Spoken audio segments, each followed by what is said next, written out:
Assalamualaikum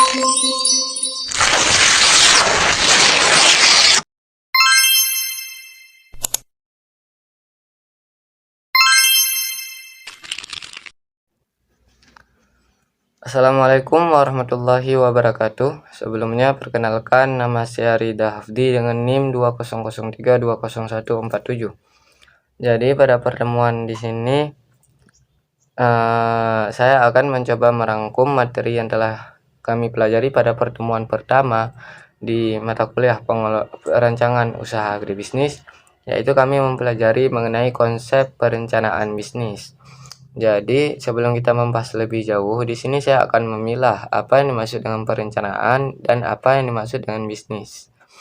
Perencanaan adalah segala upaya untuk mencapai tujuan dan menentukan tahapan-tahapan untuk mencapai tujuan tersebut. Sedangkan bisnis itu adalah suatu organisasi yang menjual barang atau jasa kepada konsumen atau bisnis lainnya. Tentunya hal tersebut dilakukan yaitu untuk mendapatkan laba. Nah, ketika kedua kalimat ini digabung, maka perencanaan bisnis merupakan pedoman untuk mempertajam rencana-rencana yang diharapkan, karena di dalam perencanaan bisnis ini dapat kita ketahui posisi perusahaan saat ini, arah dan tujuan perusahaan, serta cara untuk mencapai sasaran yang ingin dicapai oleh perusahaan. Sebenarnya sangat banyak konsep-konsep perencanaan bisnis yang dikemukakan oleh beberapa tokoh, seperti ada Early Swandi dan juga ada Bright Grive. Nah, lanjut ke poin selanjutnya, yaitu saya akan menjelaskan apa fungsi daripada perencanaan. Nah, perencanaan ini sendiri berfungsi agar bisa membantu proses pengambilan keputusan terbaik dan juga sesuai dengan tujuan perusahaan. Proses perencanaan yang dilakukan oleh manajer perusahaan itu sendiri harus mampu menjawab pertanyaan 5W dan 1H, yaitu apa tujuan yang ingin dicapai, kenapa hal tersebut menjadi tujuan, di manakah tempat yang tepat atau lokasi yang sesuai, kemudian kapan pekerjaan harus selesai, siapa orang yang tepat, dan bagaimana atau metode apa yang bisa mencapai tujuan perusahaan tersebut. Kemudian kita sudah membahas tujuan dari fungsi daripada perencanaan. Nah, poin yang selanjutnya yaitu tujuan perencanaan bisnis. Tujuan perencanaan bisnis di sini yaitu beradaptasi dan mengantisipasi berbagai perubahan yang terjadi. Kemudian dapat memberikan arahan untuk para non-administrator maupun administrator agar bisa bekerja sesuai dengan rencana yang sudah dibuat. Kemudian meminimalisir adanya risiko tumbang tindih dan pemborosan dalam melaksanakan pekerjaan. Kemudian menetapkan suatu standar khusus yang wajib dilakukan dalam bekerja sehingga akan memudahkan dalam kontrol atau pengawasan. Kemudian ada tipe-tipe rencana bisnis. Ada 4 yang dapat dijelaskan di sini, yaitu tipe-tipe rencana bisnis. Yang pertama yaitu perencanaan operasional.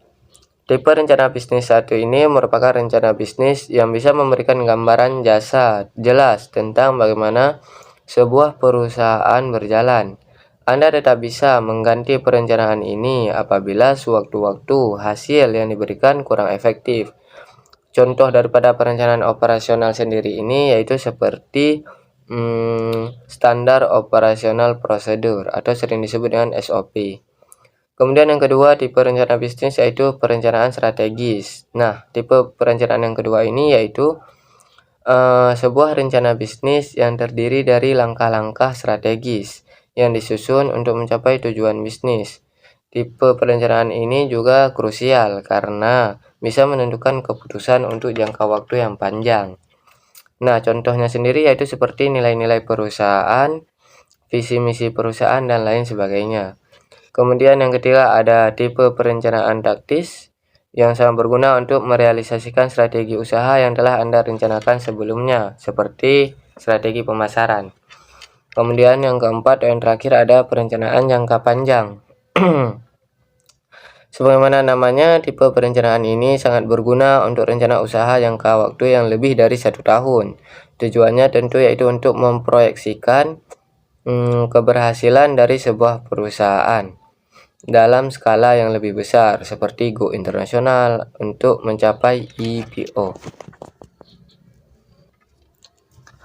Kemudian selanjutnya ada komponen-komponen dalam perencanaan bisnis. Mungkin ada sangat banyak komponen dalam perencanaan bisnis, seperti ada identitas perusahaan dan visi misi. Komponen perusahaan bisnis yang pertama yaitu visi misi dan identitas perusahaan, yang mana nanti di dalamnya tercantum seperti nomor akta pendirian, izin, nama pendiri, dan lain sebagainya.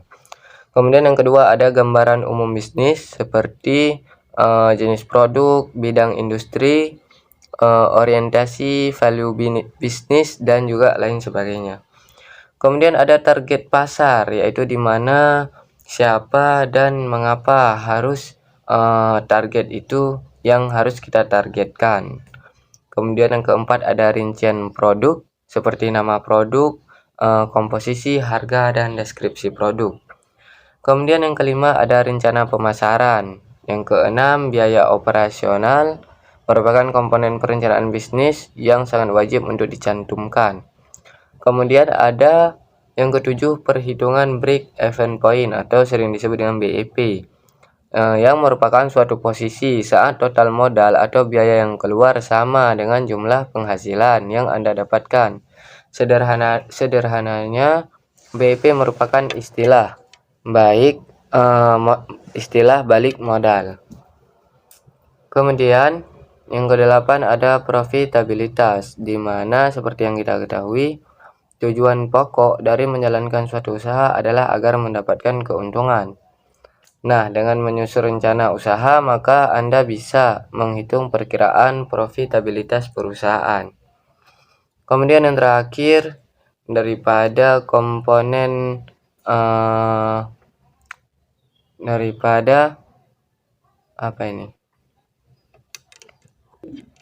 yaitu yang ke-9, analisa persaingan dan strategi. Melakukan analisis persaingan sangat penting untuk dilakukan karena bermanfaat dalam menyusun rencana strategi untuk memenangkan kompetisi dengan kompetitor bisnis. Mungkin hanya segini saja pemaparan daripada materi konsep perencanaan bisnis pada pertemuan pertama di MK Rancangan Usaha Agribisnis. Demikian yang bisa saya sampaikan. Mohon maaf atas segala kesalahan dan terima kasih atas segala perhatian. Saya pamit undur diri. Assalamualaikum warahmatullahi wabarakatuh.